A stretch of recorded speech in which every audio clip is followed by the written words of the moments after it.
En las montañas agrestes de Michoacán, donde los caminos de tierra se pierden entre plantaciones de aguacate y pueblos olvidados por el tiempo, nació un hombre cuyo nombre terminaría haciendo temblar a gobiernos de 3 países. Un campesino descalzo que emigró al norte buscando el sueño americano, que cortó naranjas bajo el sol implacable de California, que fue detenido y deportado como tantos otros. Nada en su juventud sugería que décadas después, ese mismo hombre tendría sobre su cabeza una recompensa de $10 millones, la más alta jamás ofrecida por la justicia estadounidense para un objetivo vivo. Los archivos desclasificados de la Agencia de Control de Drogas revelan algo inquietante.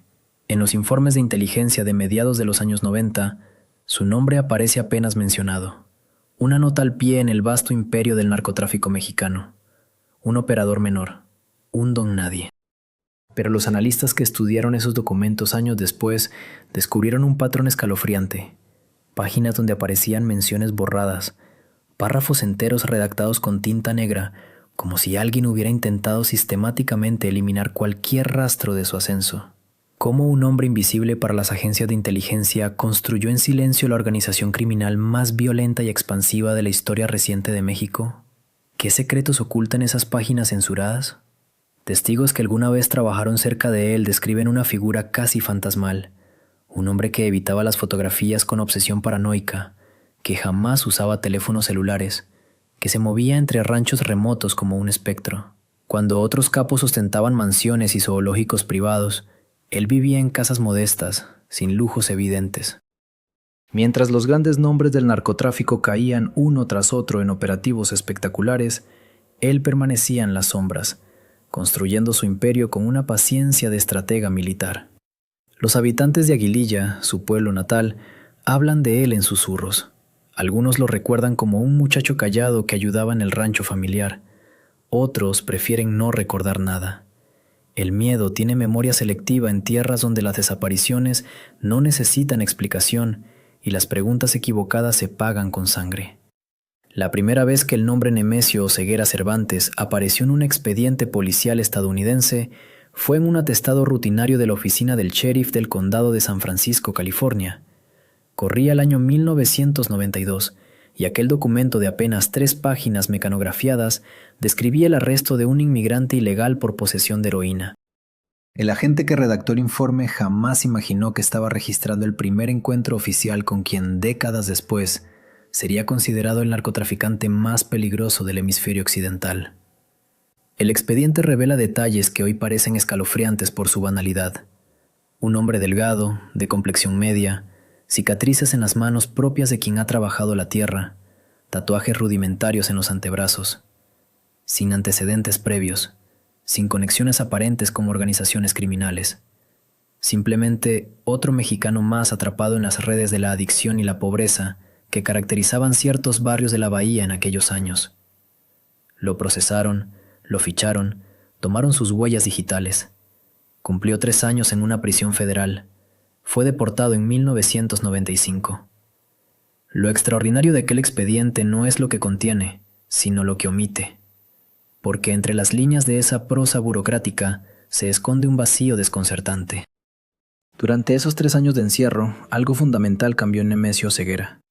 Las autoridades penitenciarias registraron visitas regulares, pero los nombres de los visitantes quedaron borrados de los archivos tras una purga administrativa inexplicable ocurrida 6 años después. Un exguardia de la prisión, entrevistado bajo condición de anonimato antes de morir en un accidente automovilístico en 2003, mencionó que Oseguera había compartido celda con miembros del cártel de Tijuana. Dijo que lo vio transformarse, que entró como un adicto asustado y salió como alguien diferente, alguien con propósito.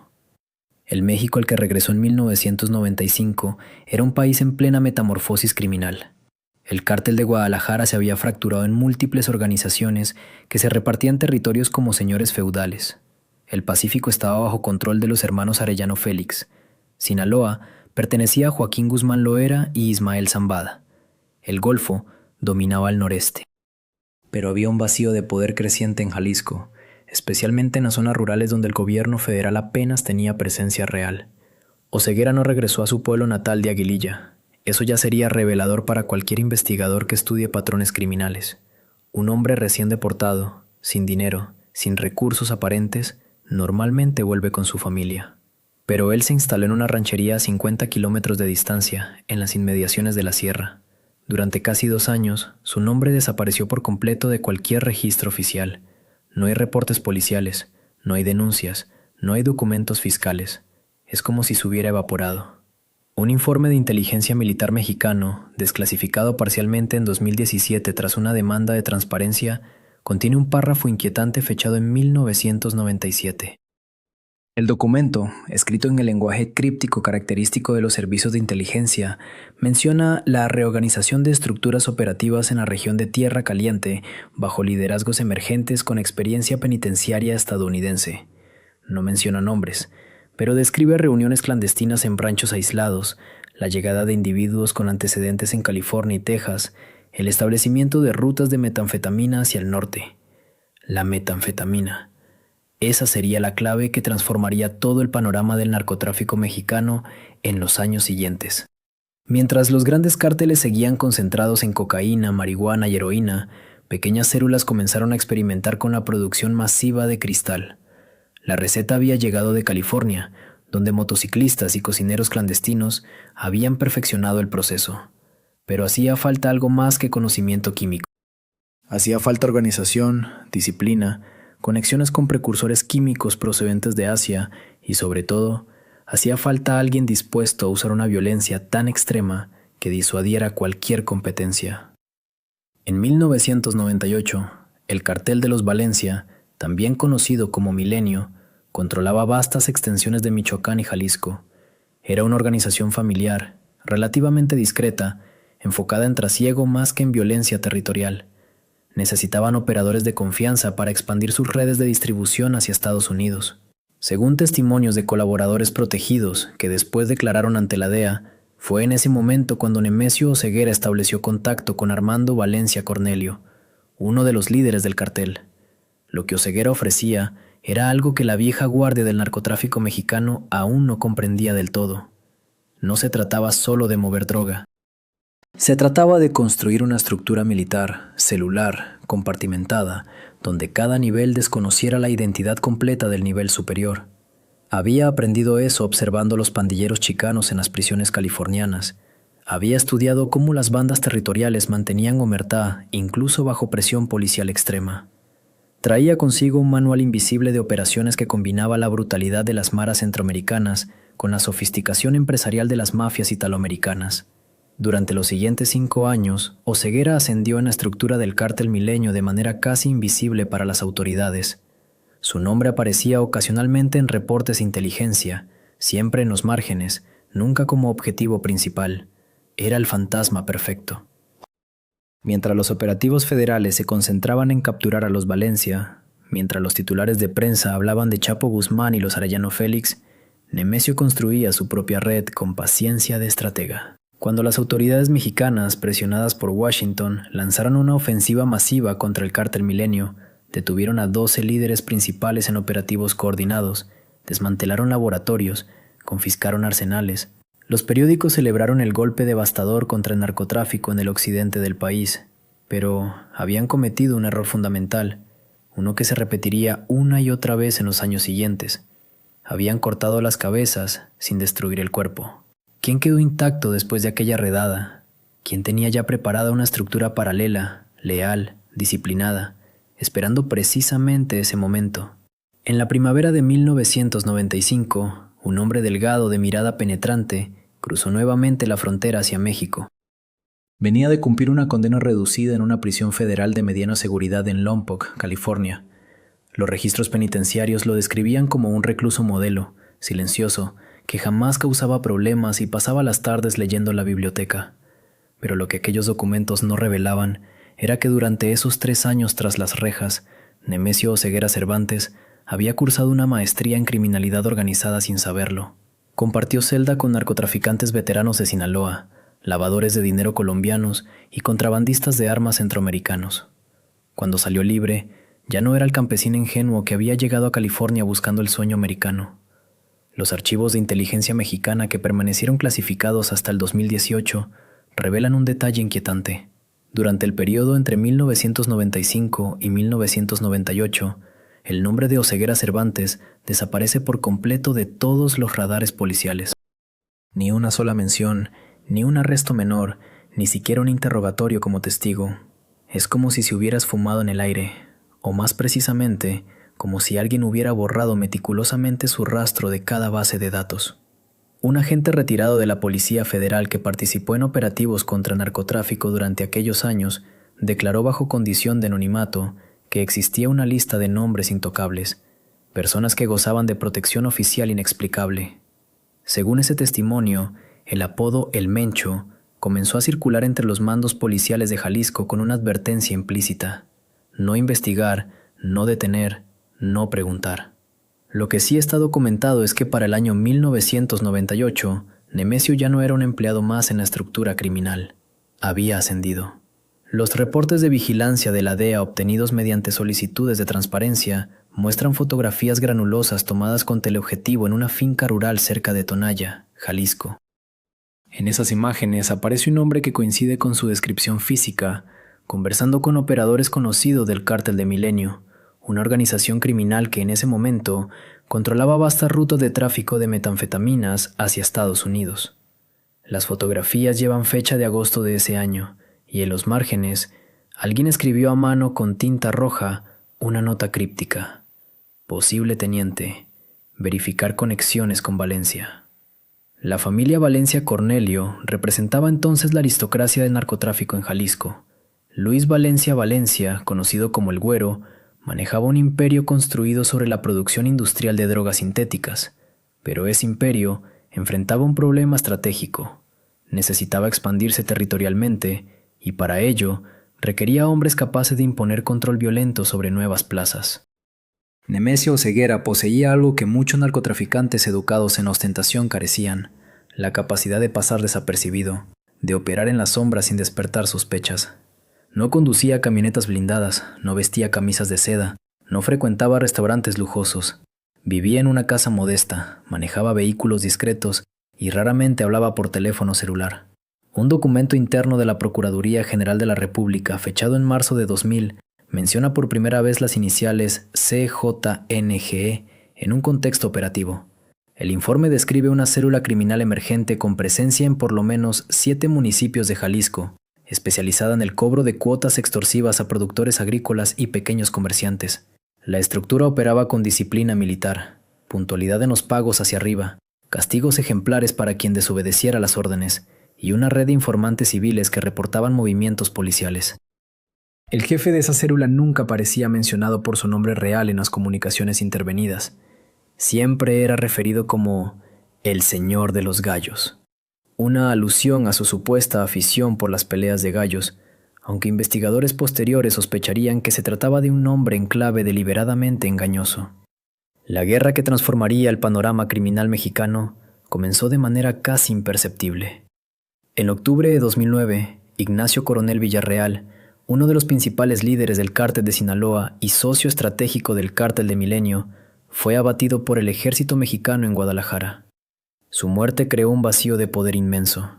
Los territorios, las rutas, los laboratorios clandestinos, las redes de distribución quedaron súbitamente huérfanos, y en el mundo del narcotráfico, los vacíos de poder no permanecen vacíos por mucho tiempo. Los hermanos Valencia, debilitados por capturas y conflictos internos, perdieron la capacidad de mantener unida su organización. Grupos fraccionados comenzaron a pelear entre sí por el control de plazas rentables. Fue en ese caos donde Nemesio Oseguera ejecutó una maniobra que los analistas de inteligencia criminal estudiarían durante años como modelo de estrategia insurgente aplicada al crimen organizado. Reunió a los operadores más violentos y leales, les ofreció autonomía financiera a cambio de obediencia absoluta y declaró la independencia de su célula del antiguo Cártel de Milenio. Así nació oficialmente el Cártel Jalisco Nueva Generación en el año 2010. Pero el nacimiento de esta organización no fue anunciado con mantas colgadas en puentes ni comunicados en redes sociales. La presentación en sociedad ocurrió mediante un acto de violencia calculada que conmocionaría al país entero. El 28 de septiembre de 2011, en plena luz del día, 2 camionetas fueron abandonadas frente a un centro comercial en Boca del Río, Veracruz. Dentro y alrededor de los vehículos yacían los cuerpos de 35 personas. Algunos habían sido torturados, otros presentaban disparos de ejecución. Junto a los cadáveres, una manta firmada con las siglas CJNG declaraba: «Esto les va a pasar a todos los que apoyen al Z». Los Zetos representaban entonces el grupo criminal más temido de México, exmilitares de élite convertidos en sicarios que habían impuesto un régimen de terror en vastas regiones del país. Declararles la guerra públicamente equivalía a firmar una sentencia de muerte. Sin embargo, lejos de replegarse, el CJNG intensificó sus ataques. En noviembre de ese mismo año, 3 helicópteros de la Policía Federal fueron atacados con lanzagranadas durante operativos en Jalisco. Uno de ellos fue derribado, resultando en la muerte de 3 agentes. La audacia del ataque era inédita. Ninguna organización criminal había logrado antes derribar una aeronave policial en vuelo. Los informes de inteligencia comenzaron a pintar un retrato desconcertante. El CJNG no operaba como los cárteles tradicionales. Reclutaba ex policías y ex militares con entrenamiento formal. Utilizaba tecnología de comunicaciones encriptadas. Establecía sistemas de pensiones para las familias de sicarios caídos. Implementaba códigos de conducta estrictos que prohibían el consumo de drogas entre sus miembros. Era una organización criminal con estructura corporativa y disciplina castrense. En los pasillos de las agencias de seguridad comenzó a circular una pregunta incómoda. ¿Quién estaba asesorando estratégicamente a El Mencho? La velocidad de expansión territorial, la sofisticación logística, la capacidad de enfrentar simultáneamente a múltiples organizaciones rivales y a las fuerzas del Estado sugerían un nivel de planificación que excedía las capacidades de un ex campesino sin educación formal. Algunos analistas especularon sobre la participación de asesores extranjeros, quizás mercenarios con experiencia en conflictos centroamericanos. Otros señalaban hacia mandos militares corruptos que podrían estar vendiendo conocimientos tácticos. Las respuestas oficiales nunca llegaron, pero los resultados en el terreno hablaban por sí mismos.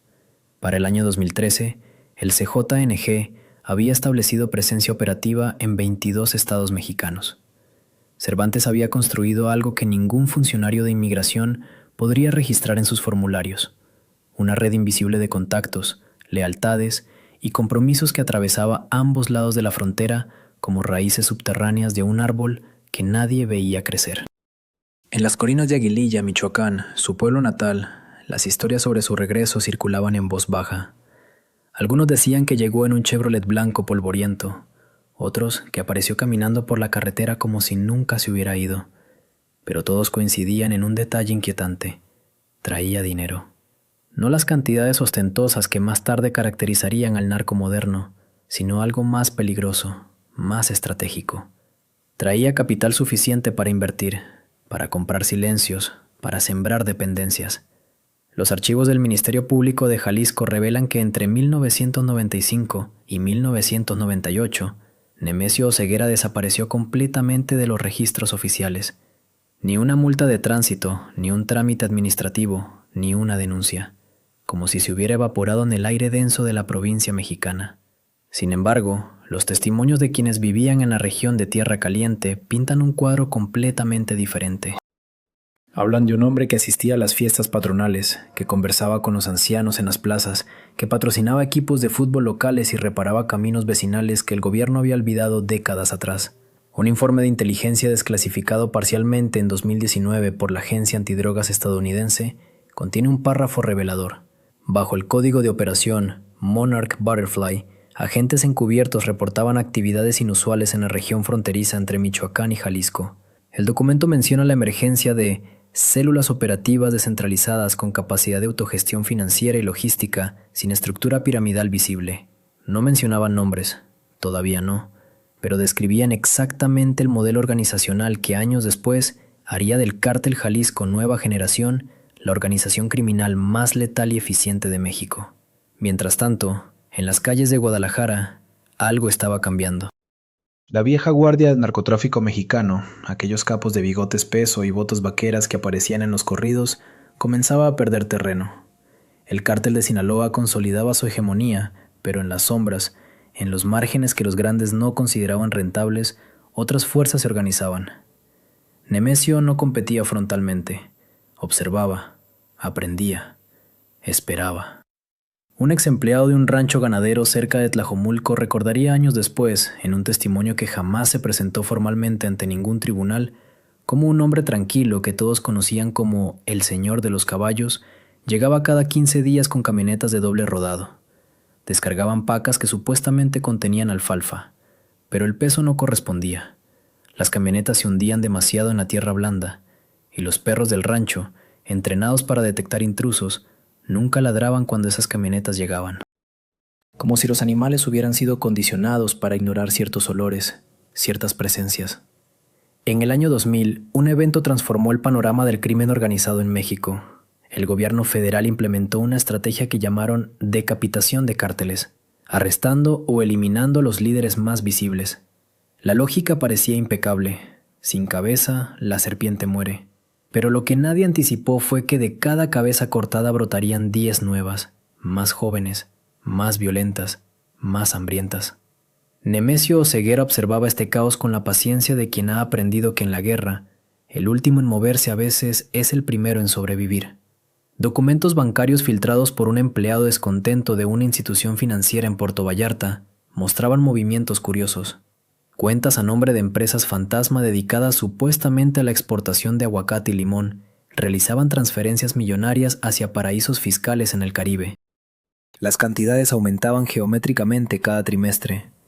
Cuando las autoridades finalmente investigaron, 3 años después, las empresas ya no existían. Las oficinas estaban vacías. Los representantes legales habían muerto en accidentes de tránsito o habían emigrado a lugares imposibles de rastrear. Existe un video de seguridad de un restaurante en Zapopan, grabado en mayo de 2003, que circuló brevemente entre círculos de inteligencia antes de desaparecer de todos los servidores oficiales. Muestra a un grupo de hombres cenando tranquilamente. Uno de ellos, sentado de espaldas a la cámara, gesticula con calma mientras los demás escuchan con atención reverencial. Según un análisis del lenguaje corporal realizado por expertos del FBI, ese hombre, cuyo rostro nunca aparece claramente, ejercía un control absoluto sobre la mesa. No alzaba la voz, no hacía gestos amenazantes, simplemente hablaba, y los demás obedecían con la certeza de quien sabe que desobedecer significa desaparecer. Para 2005, las autoridades mexicanas comenzaban a escuchar un apodo con creciente frecuencia en los informes de campo: el Mencho. Nadie sabía con certeza su origen. Algunos decían que era un diminutivo cariñoso de Nemesio que su madre usaba. Otros afirmaban que venía de un pueblito donde había trabajado brevemente. Lo cierto es que ese nombre, susurrado inicialmente con familiaridad casi afectuosa, pronto se pronunciaría con terror en todo el occidente de México. Un comandante de la Policía Estatal de Jalisco, cuyo nombre permanece protegido en archivos sellados, reportó en esa época un patrón desconcertante. Cada vez que planeaban un operativo contra células del narcotráfico en la zona metropolitana de Guadalajara, alguien llegaba primero, no para avisar a los criminales, sino para limpiar la escena. Cuando las fuerzas del orden irrumpían en bodegas o casas de seguridad, encontraban espacios vacíos, recién barridos, con olor a cloro. Como si una organización paralela estuviera siempre 3 movimientos adelante en el tablero. Entonces llegó el año 2009, y con él, un quiebre que nadie anticipaba. La transformación no ocurrió de la noche a la mañana. Quienes conocieron a Nemesio Oseguera Cervantes durante esos años hablan de un hombre que aprendía rápido, demasiado rápido para alguien que apenas sabía leer. En los archivos desclasificados del Departamento de Justicia estadounidense aparece una anotación peculiar fechada en 1998. Un tal Rubén Oseguera figuraba como testigo protegido en una investigación sobre el cártel de Tijuana, pero el nombre desapareció de los registros apenas 6 meses después. El expediente fue sellado bajo la clasificación de seguridad nacional. Algunos exagentes retirados de la DEA, que hablaron bajo condición de anonimato, sugieren que ese nombre podría haber sido un alias temprano del hombre que más tarde se conocería como el Mencho. Lo que sí está documentado es su arresto en el condado de San Francisco durante el otoño de 1992. Distribución de heroína, dijeron los cargos. 3 años de prisión federal. Pero lo extraordinario no fue el arresto mismo, sino lo que ocurrió dentro de esos muros de concreto. Las cárceles estadounidenses, especialmente en California, funcionaban como universidades informales del crimen organizado. Allí, mexicanos de distintos cárteles compartían celdas, patios, comedores, intercambiaban historias, contactos, metodologías. Un exrecluso que cumplió condena en la misma penitenciaría Recordaba a un hombre callado, de mirada penetrante, que pasaba horas escuchando en lugar de hablar. Ese hombre tomaba notas mentales de todo: rutas, nombres, debilidades de las organizaciones rivales. Cuando Nemesio salió en 1995, el mundo del narcotráfico mexicano estaba cambiando. El Cártel de Guadalajara, aquella estructura monolítica que había dominado durante la década de los 80, se había fragmentado tras la captura de Miguel Ángel Félix Gallardo. De sus restos surgieron nuevas organizaciones: el Cártel de Sinaloa, el de Tijuana, el del Golfo, los hermanos Arellano Félix. Pero había un vacío de poder en Jalisco, particularmente en la zona metropolitana de Guadalajara, la segunda ciudad más importante de México. Alguien con visión, con contactos en ambos lados de la frontera, con la frialdad necesaria para tomar decisiones brutales, podía construir algo allí. Los primeros indicios de la presencia de Oseguera en el submundo criminal mexicano aparecen en reportes de inteligencia fechados en el año 2000. Un informante de la Procuraduría General de la República mencionaba a un operador llamado El Gallito, activo en la región de Tonalá y Tlaquepaque, suburbios industriales de Guadalajara. Este hombre, decía el informe, no era un jefe visible, sino alguien que trabajaba en las sombras, coordinando envíos, resolviendo problemas, eliminando obstáculos. El documento describía métodos que más tarde se convertirían en firma característica: precisión quirúrgica, ausencia de testigos, cuerpos que aparecían con mensajes específicos para audiencias muy particulares. Durante esos años, Oseguera trabajó bajo el mando de Ignacio Nacho Coronel Villarreal, uno de los capos más poderosos del Cártel de Sinaloa. Coronel controlaba Jalisco con mano de hierro, pero también con inteligencia estratégica. Fue él quien introdujo a gran escala la producción de metanfetaminas en México, aprovechando la infraestructura química de Guadalajara y los precursores que llegaban desde Asia. Y fue bajo su tutela que Nemesio aprendió las lecciones más valiosas: cómo diversificar las operaciones, cómo lavar dinero a través de negocios legítimos, cómo infiltrar instituciones gubernamentales, cómo usar la violencia no como un fin, sino como una herramienta de comunicación. Pero la muerte de Nacho Coronel el 29 de julio de 2010 cambió todo. Oficialmente cayó en un enfrentamiento con el ejército mexicano en Zapopan. La versión oficial hablaba de una operación de inteligencia exitosa. Sin embargo, existen testimonios contradictorios. Un coronel retirado del ejército, cuyo nombre permanece protegido, declaró años después ante una comisión legislativa que la información precisa sobre la ubicación de Coronel llegó de fuentes internos del cartel. Alguien había entregado al jefe. La pregunta que nadie quiso responder públicamente era simple pero devastadora: ¿quién se benefició de su eliminación? En las semanas siguientes al asesinato de Nacho Coronel, la estructura del Cártel de Sinaloa en Jalisco comenzó a resquebrajarse. Lugartenientes leales al capo muerto desaparecieron uno tras otro. Algunos fueron encontrados ejecutados con particular brutalidad.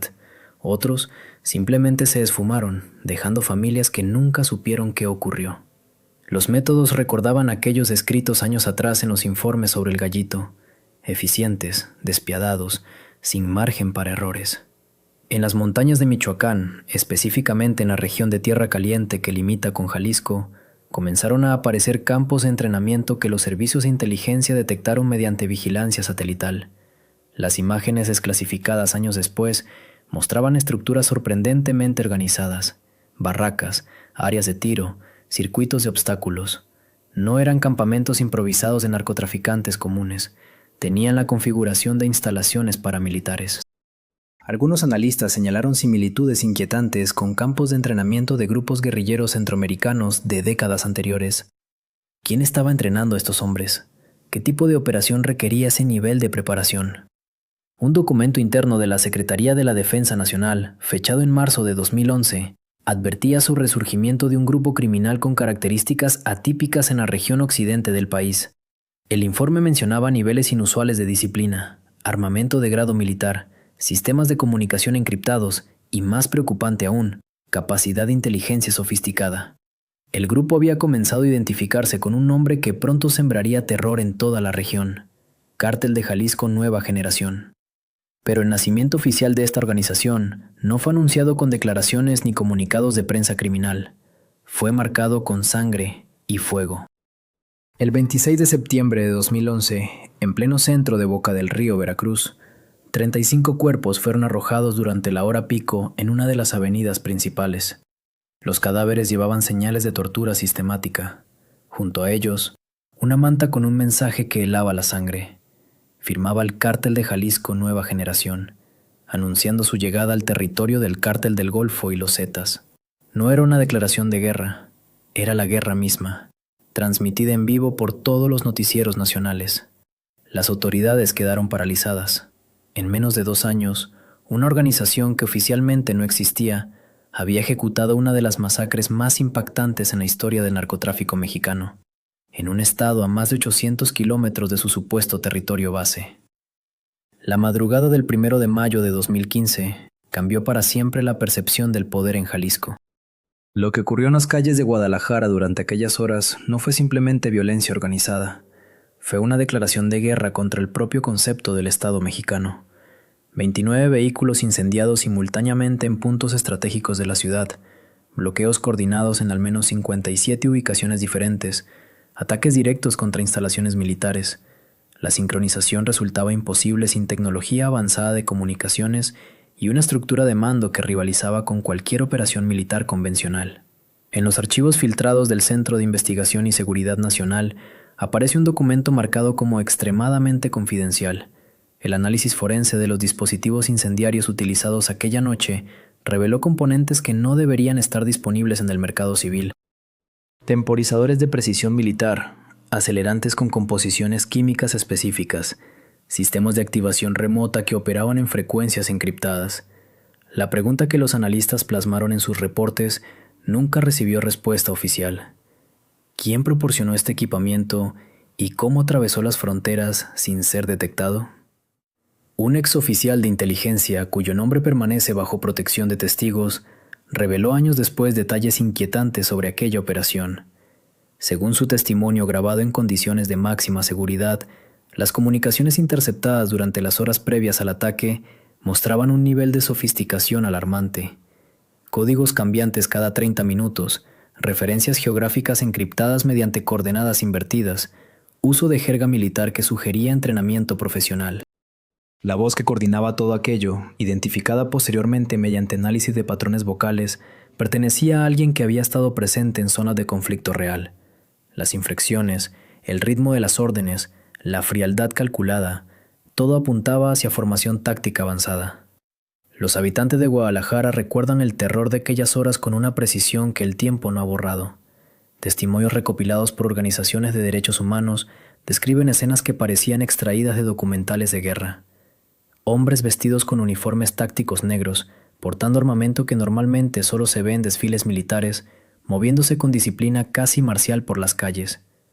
Una mujer que vivía cerca de uno de los bloqueos describió cómo los atacantes mantenían formaciones defensivas perfectas, rotando posiciones cada cierto tiempo, comunicándose mediante señales de mano cuando los radios permanecían en silencio. No eran pandilleros improvisados, eran soldados sin bandera. El ataque alcanzó su punto más escalofriante cuando un helicóptero militar Bell 407 fue derribado en las afueras de Villa Purificación. El reporte oficial habló de fallas mecánicas, pero los técnicos que examinaron los restos encontraron algo que jamás fue incluido en ningún informe público: perforaciones en el fuselaje, consistentes con munición calibre 50, trayectorias que indicaban disparos desde múltiples posiciones terrestres coordinadas, evidencia de al menos 3 nidos de ametralladora operando simultáneamente. Se necesitaban años de entrenamiento para ejecutar ese tipo de emboscada antiaérea. Los 8 elementos del ejército que murieron aquella tarde se convirtieron en símbolos involuntarios de una guerra que el gobierno insistía en no nombrar como tal. Los documentos internos de la Secretaría de la Defensa Nacional, obtenidos mediante solicitudes de transparencia que tardaron años en procesarse, contienen pasajes censurados que resultan más reveladores por lo que ocultan que por lo que muestran. Párrafos completos eliminados con tinta negra, referencias numéricas que conducen a anexos inexistentes, firmas borradas de oficiales cuya participación en los análisis posteriores aparentemente nunca debió quedar registrada. Un investigador independiente que dedicó 3 años a reconstruir esos documentos mediante técnicas forenses logró descifrar fragmentos suficientes para comprender la magnitud de lo que se estaba ocultando. Las palabras «nivel de amenaza equiparable a insurgencia organizada» aparecían repetidas en al menos 12 ocasiones en reportes diferentes. La respuesta gubernamental llegó con operativos que desplegaron miles de efectivos en Jalisco durante los meses siguientes. Sin embargo, quienes participaron en aquellas incursiones cuentan historias que contradicen las narrativas oficiales de éxito. Pueblos enteros, donde no encontraban absolutamente nada pese a la inteligencia que indicaba presencia criminal masiva. Casas de seguridad que aparecían abandonadas apenas minutos antes de las redadas, como si alguien avisara con anticipación exacta. Arsenales completos que desaparecían sin dejar rastro en comunidades donde las únicas carreteras estaban vigiladas por retenes militares. Un comandante retirado, cuyo testimonio fue grabado bajo condición de anonimato absoluto, describió la frustración de operar en territorio donde la población civil parecía más aterrorizada de las fuerzas del orden que de los criminales. En pueblos de Michoacán y sur de Jalisco, los habitantes cerraban puertas y ventanas al ver pasar convoyes militares, pero mantenían sus actividades normales cuando camionetas sin placas circulaban libremente. El miedo, explicó aquel oficial con voz quebrada, no se genera únicamente con violencia, se cultiva con presencia constante, con demostración de capacidad para castigar, con construcción sistemática de autoridad paralela. Los registros forenses de aquella época revelan patrones perturbadores que rara vez se discuten públicamente. Cuerpos encontrados con señales de tortura técnica, no sádica. Interrogatorios profesionales diseñados para extraer información específica antes de ejecutar. Las autopsias mostraban conocimiento anatómico preciso, cortes que maximizaban el dolor sin causar muerte inmediata, técnicas de asfixia controlada, uso de corriente eléctrica en puntos nerviosos específicos. Los médicos forenses consultados en privado admitieron que esos métodos correspondían a manuales de interrogatorio militar, no a violencia criminal común. La expansión territorial durante ese periodo siguió una lógica que los analistas de inteligencia reconocieron como estrategia de control geográfico clásica. Primero asegurar corredores de comunicación, luego poblaciones clave para logística, finalmente establecer anillos de seguridad concéntricos alrededor de zonas de producción. Los mapas elaborados por agencias antinarcóticos mostraban un patrón casi académico en su ejecución. Cada plaza tomada ofrecía ventajas tácticas específicas, acceso a puertos, control de cruces carreteros, dominio de zonas montañosas que dificultaban operaciones aéreas de vigilancia. Los enfrentamientos con grupos rivales adquirieron características de guerra territorial convencional, batallas que duraban horas completas, con movimientos de flanqueo, uso de ametralladoras montadas en vehículos, establecimiento de perímetros defensivos. Residentes de comunidades fronterizas entre territorios en disputa describieron escenas apocalípticas, intercambios de fuego que iluminaban el cielo nocturno, explosiones que sacudían ventanas a kilómetros de distancia, el sonido inconfundible de granadas de fragmentación estallando en serie. Un periodista que cubrió aquellos eventos desde el terreno y que posteriormente tuvo que abandonar el país por amenazas directas, guardó registros fotográficos que jamás pudo publicar.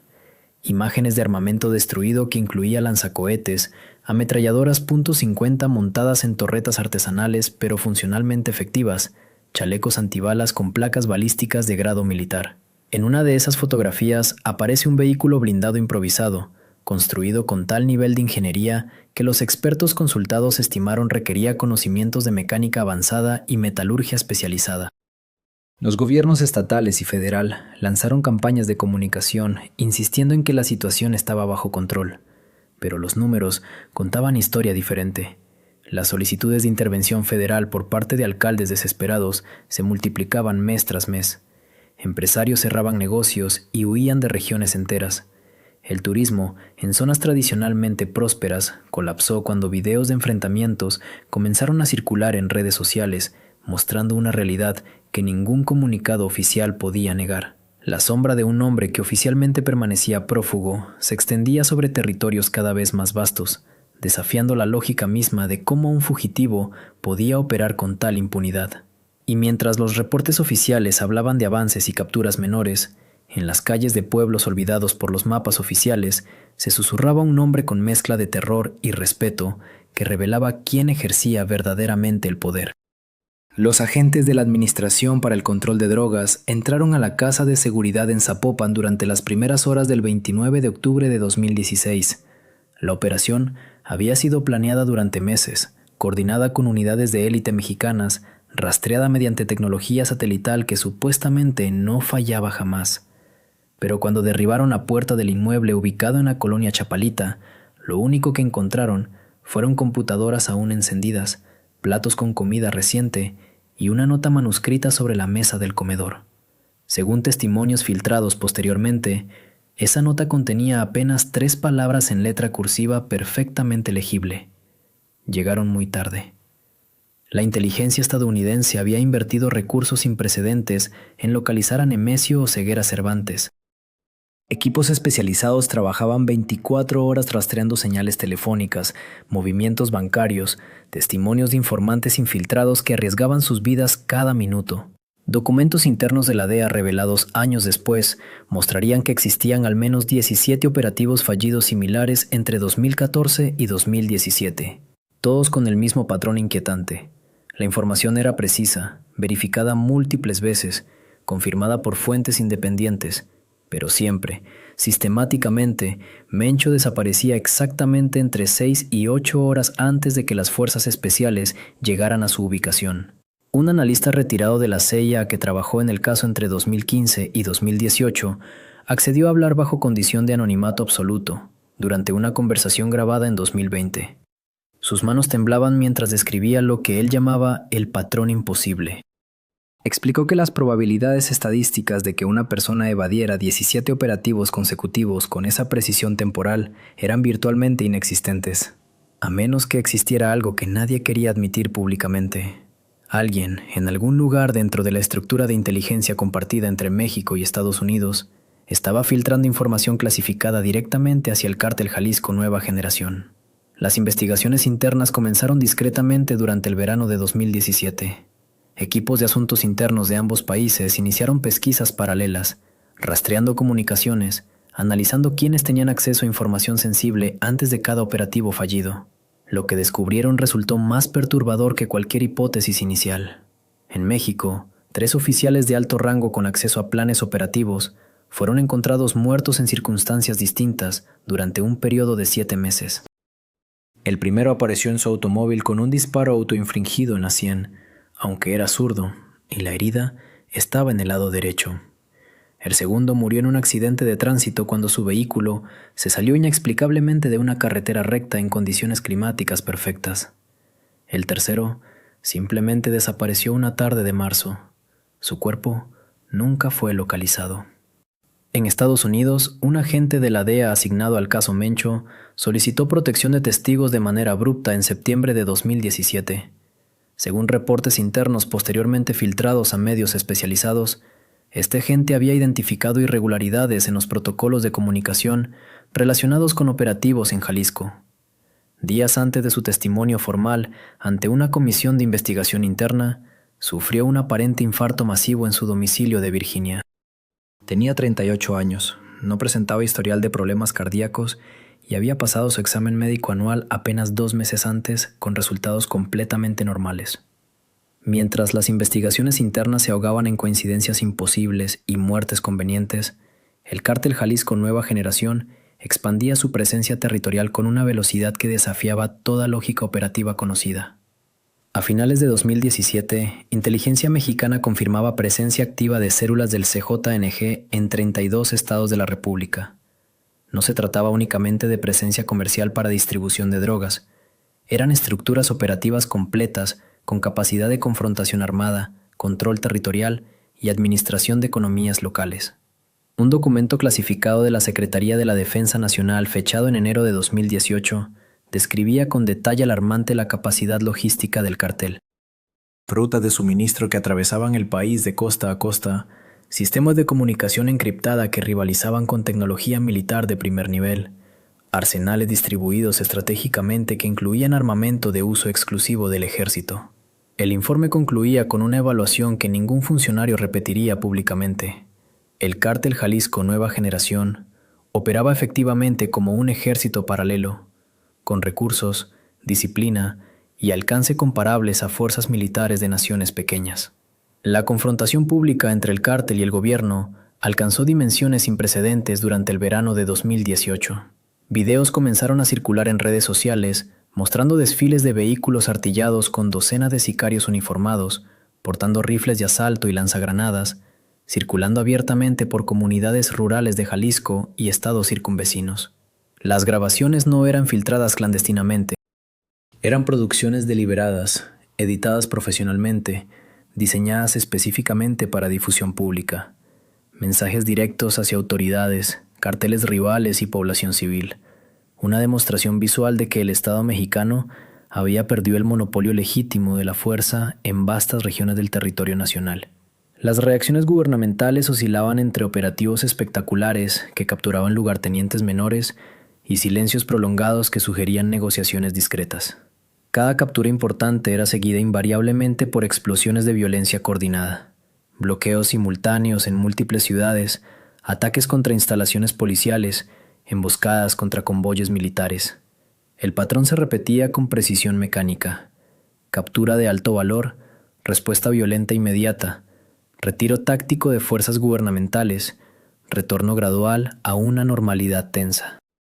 Un general retirado que comandó operaciones antinarcóticos en Jalisco entre 2016 y 2018 describió durante una entrevista privada la sensación de estar combatiendo contra algo fundamentalmente diferente a organizaciones criminales tradicionales. Explicó que las estructuras del CJNG respondían con velocidad y coordinación que sugerían entrenamiento militar formal, inteligencia en tiempo real y cadenas de mando inquietantemente similares a operaciones de contrainsurgencia. No enfrentaban simplemente criminales armados, enfrentaban una organización que había estudiado, adaptado y superado tácticas convencionales de combate al crimen organizado. La pregunta que nadie formulaba públicamente, pero que resonaba en conversaciones privadas entre analistas de seguridad, era simple y aterradora. ¿Hasta dónde llegaba realmente la infiltración del Cártel Jalisco Nueva Generación dentro de las estructuras estatales? Los documentos filtrados, las muertes convenientes, los operativos sistemáticamente fallidos sugerían algo que desafiaba la narrativa oficial: la posibilidad de que el cártel no simplemente evadía al Estado mexicano, sino que en ciertos niveles operaba coordinadamente con sectores específicos dentro de ese mismo Estado. La noche del 18 de marzo de 2020, cuando el mundo entero se encerraba bajo la amenaza de una pandemia que paralizaba ciudades completas, en las afueras de Villa Purificación, Jalisco, ocurrió algo que los informes oficiales nunca reconocerían completamente. Un convoy de vehículos blindados se detuvo frente a una clínica rural que normalmente atendía partos y emergencias menores. Testigos que prefirieron mantener el anonimato describieron cómo hombres armados acordonaron el perímetro mientras introducían a un paciente envuelto en mantas oscuras. El doctor Rubén Castellanos, quien trabajaba esa noche, desapareció exactamente 4 días después. Su familia recibió una llamada desde un número bloqueado indicándoles que no hicieran preguntas si valoraban su propia vida. Los archivos filtrados del Centro Nacional de Inteligencia contenían una nota manuscrita con fecha 23 de marzo. Posible herida de bala en zona lumbar. Paciente trasladado a ubicación desconocida. Refuerzos enviados desde Autlán. La caligrafía revelaba urgencia, trazos nerviosos que evidenciaban algo más que un simple reporte rutinario. Según análisis forenses posteriores realizados por expertos independientes, las manchas en el margen del documento correspondían a sangre tipo O positivo, el mismo grupo sanguíneo registrado en los escasos archivos médicos que existían sobre Nemesio Ceguera Cervantes. Durante ese mismo periodo, las comunicaciones interceptadas por agencias estadounidenses mostraban un patrón desconcertante. Las órdenes provenientes de la estructura de mando del Cártel Jalisco Nueva Generación experimentaron una transformación notable en su naturaleza. Donde antes existían directivas precisas, militarizadas, calculadas con frialdad estratégica, aparecieron mensajes erráticos, contradictorios, algunos firmados por lugartenientes que supuestamente no poseían autoridad para tomar decisiones de alto nivel. Un memorándum clasificado de la Agencia Central de Inteligencia, fechado el 1 de abril de 2020, planteaba una hipótesis perturbadora. Evaluación sugiere posible incapacitación temporal o permanente del objetivo primario. Estructura de comando muestra signos de fragmentación. En Tepalcatepec, Michoacán, los enfrentamientos alcanzaron niveles de brutalidad sin precedentes durante las primeras semanas de abril. Los grupos de autodefensa que resistían la expansión del cártel reportaron tácticas diferentes, menos coordinadas pero paradójicamente más desesperadas. Fue como si la maquinaria perfectamente aceitada que había conquistado territorio tras territorio comenzara a mostrar fisuras internas. Un comandante de autodefensa, identificado únicamente como Ricardo en las transcripciones, declaró ante investigadores bajo protección: antes enfrentábamos estrategas militares, Después del 20 de marzo, peleábamos contra hombres rabiosos sin dirección clara. Los registros hospitalarios de Guadalajara, obtenidos mediante filtraciones nunca confirmadas oficialmente, mostraban ingresos anónimos en 3 instituciones privadas durante ese periodo crítico. Uno de ellos, ingresado bajo el nombre falso de José Ramírez Gutiérrez el 20 de marzo por la madrugada, requirió intervención quirúrgica de emergencia. El cirujano a cargo, el doctor Mauricio Elizondo, abandonó el país exactamente 11 días después, estableciéndose en Guatemala sin explicación aparente. Cuando periodistas independientes intentaron contactarlo en 2021, su respuesta fue escueta pero reveladora. Hay verdades que matan más rápido que cualquier bala. La versión oficial sostenía que Nemesio Oseguera continuaba operando con plena capacidad, dirigiendo personalmente las operaciones desde ubicaciones cambiantes. Sin embargo, los análisis de voz realizados por especialistas en audio forense detectaron anomalías significativas en las grabaciones atribuidas al líder del cártel después de marzo de 2020. Las variaciones en frecuencia, el patrón respiratorio alterado, incluso la cadencia del habla mostraban diferencias sutiles pero medibles. Eran efectos del estrés operacional o evidencia de algo más profundo que las autoridades preferían mantener oculto. El 23 de junio de ese mismo año, en una operación coordinada que involucró a más de 2.000 efectivos militares y policiales, las fuerzas gubernamentales asaltaron un rancho en las inmediaciones de Tlajomulco de Zúñiga. La propiedad, que los registros catastrales vinculaban a una red de empresas fantasma, contenía instalaciones médicas sofisticadas, equipos de diálisis, monitores cardíacos de última generación, medicamentos que normalmente se encuentran en unidades de cuidados intensivos. Las fotografías filtradas mostraban una cama hospitalaria todavía con sábanas revueltas, bolsas de suero intravenoso a medio utilizar, vendajes manchados abandonados apresuradamente. Un informe interno de la Fiscalía General de la República, fechado el 30 de junio, contenía una evaluación que nunca llegó a los medios de comunicación masivos. Las evidencias sugieren que el inmueble funcionó como centro de recuperación postquirúrgica para individuo de alta jerarquía. Análisis de fluidos corporales en proceso. Recomendación: clasificación máxima debido a implicaciones estratégicas. El documento llevaba el sello de estrictamente confidencial y la firma de 3 funcionarios cuyas identidades permanecen protegidas hasta el día de hoy. Mientras tanto, en las calles de Guadalajara comenzaron a circular rumores que la población repetía en voz baja, como si pronunciarlos demasiado alto pudiera materializar consecuencias terribles. Algunos decían que el Mencho había muerto en marzo, que su cuerpo descansaba en algún panteón clandestino de la sierra. Otros susurraban sobre una enfermedad degenerativa, un padecimiento renal avanzado que requería tratamientos constantes.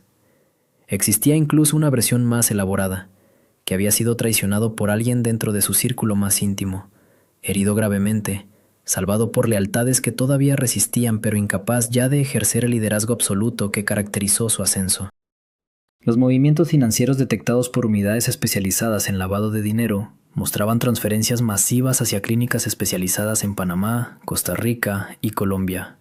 Entre abril y agosto de 2020, aproximadamente $17 millones fluyeron desde cuentas vinculadas al cártel hacia instituciones médicas que ofrecían servicios de nefrología, oncología y cirugía reconstructiva avanzada.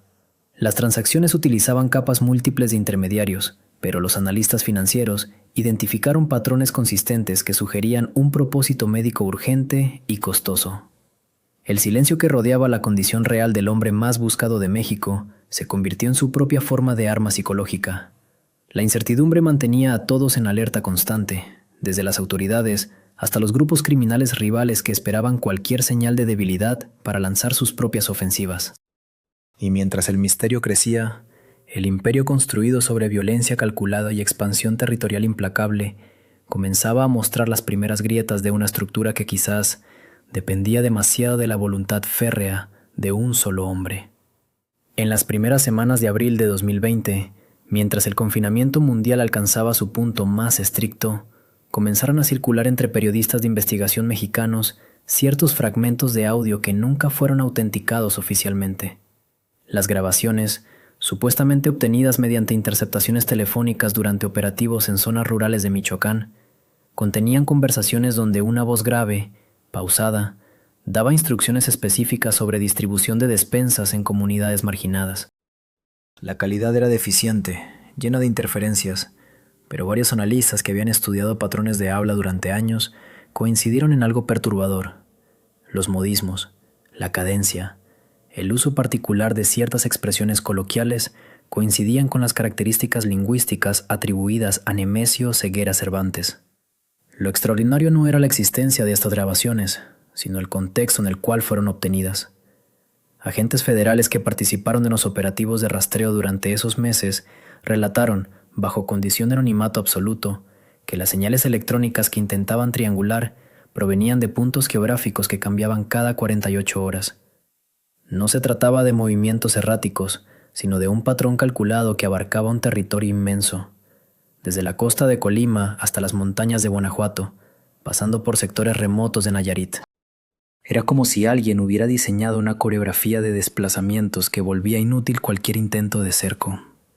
Un documento filtrado del Centro Nacional de Inteligencia, fechado el 22 de mayo de 2020, revelaba algo más inquietante.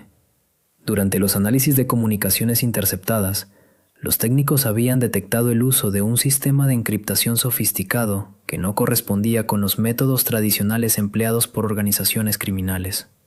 El informe mencionaba específicamente que el cifrado presentaba similitudes con protocolos utilizados por agencias de seguridad extranjeras, lo cual planteaba preguntas incómodas sobre quién proporcionaba asesoría técnica a una organización que, supuestamente, operaba desde la clandestinidad absoluta.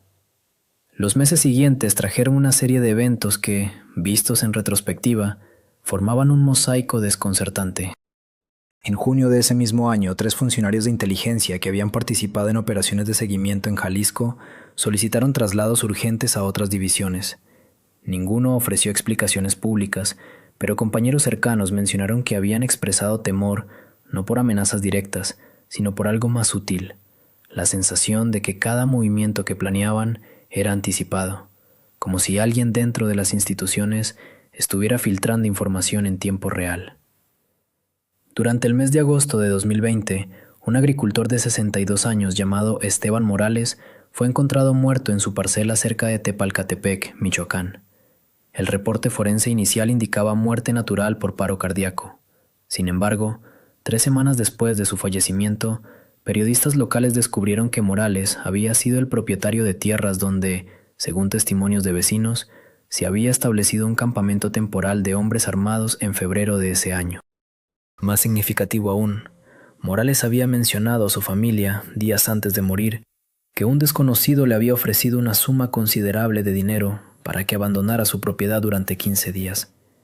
Cuando rechazó la oferta, el visitante simplemente asintió y se retiró sin insistir. 4 días después, Esteban Morales dejó de existir. La expansión territorial del cártel Jalisco Nueva Generación durante 2020 y 2021 no siguió los patrones tradicionales de violencia desmedida que habían caracterizado guerras anteriores entre organizaciones.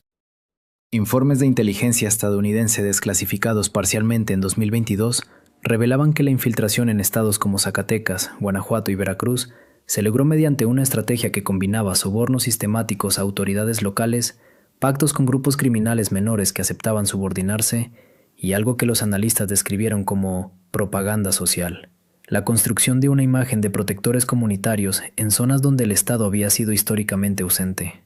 Lo que los documentos oficiales raramente mencionaban era el nivel de profesionalización alcanzado por las estructuras operativas.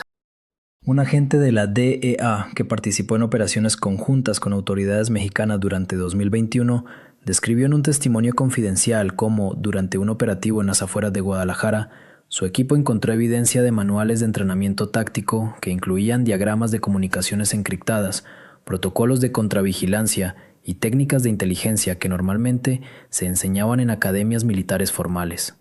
El nivel de detalle era tal que algunos instructores consultados sugirieron que quien había diseñado esos materiales tenía formación militar profesional, posiblemente extranjera.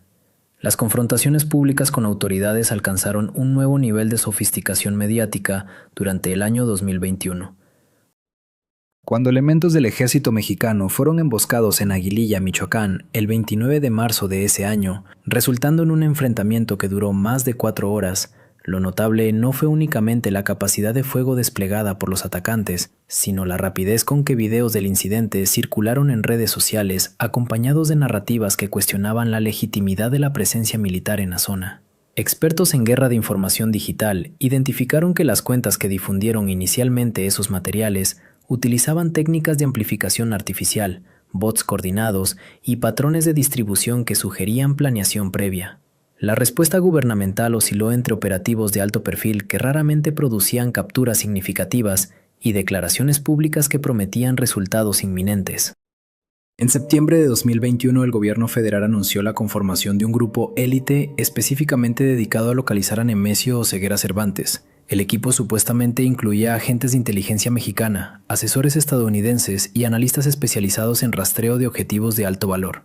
3 meses después del anuncio, no había capturas relevantes que reportar, pero sí una serie de enfrentamientos en zonas rurales que dejaron decenas de muertos, la mayoría identificados posteriormente como jornaleros o campesinos que se encontraban en lugares equivocados durante momentos equivocados. Un detalle que escapó de la atención mediática masiva fue la muerte, en noviembre de 2021, de un analista de inteligencia llamado Ricardo Fuentes Ibarra.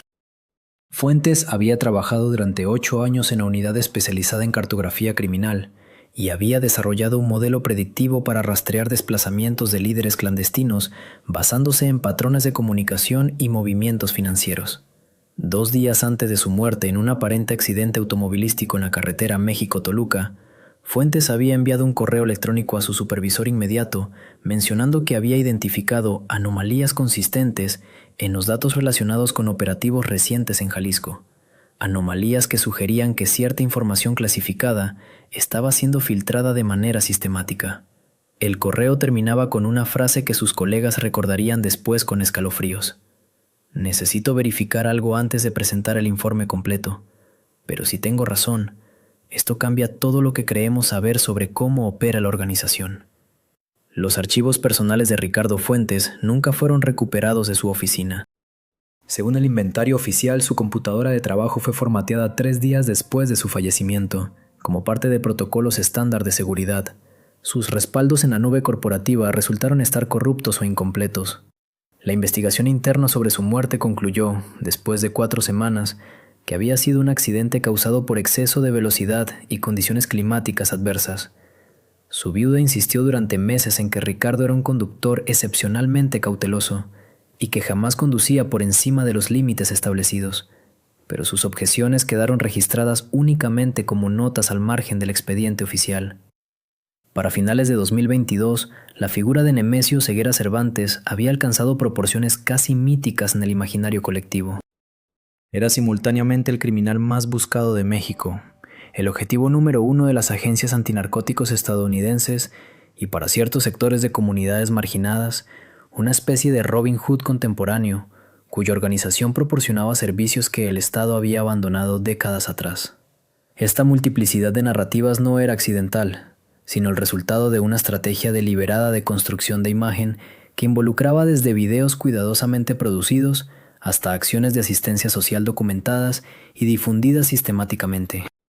Lo que ninguna narrativa, oficial o alternativa, explicaba satisfactoriamente era cómo alguien sobre quien pendían múltiples órdenes de captura internacionales, cuya fotografía circulaba en todos los puntos de control fronterizos, cuya voz supuestamente había sido identificada en interceptaciones telefónicas, podía seguir operando con aparente impunidad en un territorio donde decenas de miles de elementos de seguridad realizaban operativos constantes. La distancia entre la omnipresencia mediática de su nombre y la ausencia física de su captura planteaba una pregunta que pocos se atrevían a formular abiertamente. ¿Era realmente posible que toda la maquinaria de inteligencia y seguridad de 2 naciones fallara consistentemente durante años? ¿O existía algo más profundo, más oscuro, algo que los documentos oficiales jamás reconocerían? La verdad, como sucede con frecuencia en historias donde convergen poder, violencia y secretos de Estado, permanece oculta en archivos clasificados, en testimonios nunca registrados oficialmente, en las memorias de quienes vieron demasiado y decidieron callar para seguir vivos. Lo que sí permanece, imborrable e inquietante, es la certeza de que la historia del hombre que comenzó como campesino desconocido y se transformó en el objetivo más buscado del continente está lejos de haber sido contada completamente. Las piezas que faltan podrían, quizás algún día, revelar una realidad mucho más compleja y perturbadora que cualquiera de las versiones que hasta ahora se han atrevido a circular públicamente. Los archivos permanecen sellados en cajas metálicas dentro de instalaciones gubernamentales cuya ubicación exacta nadie confirma públicamente. Documentos que podrían explicar cómo un hombre sin educación formal construyó una red capaz de desafiar simultáneamente a 7 gobiernos estatales, a las Fuerzas Armadas Federales y a organizaciones criminales con décadas de experiencia. La pregunta que persiste entre analistas de inteligencia no es solamente cómo lo hizo, sino quiénes permitieron que sucediera durante tanto tiempo sin intervención efectiva.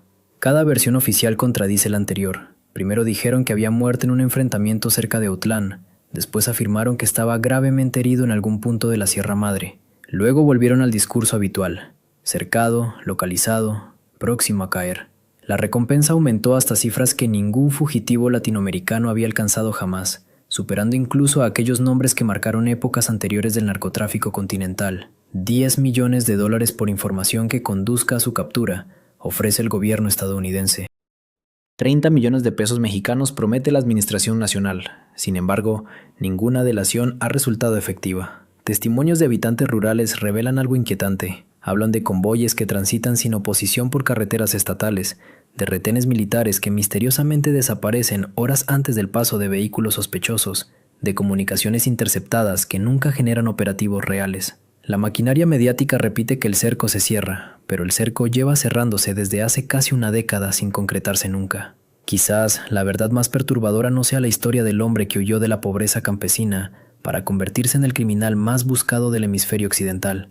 Quizás lo verdaderamente impactante sea comprender que su ascenso, su permanencia y su aparente invulnerabilidad revelan fracturas estructurales que ningún gobierno admitirá jamás públicamente.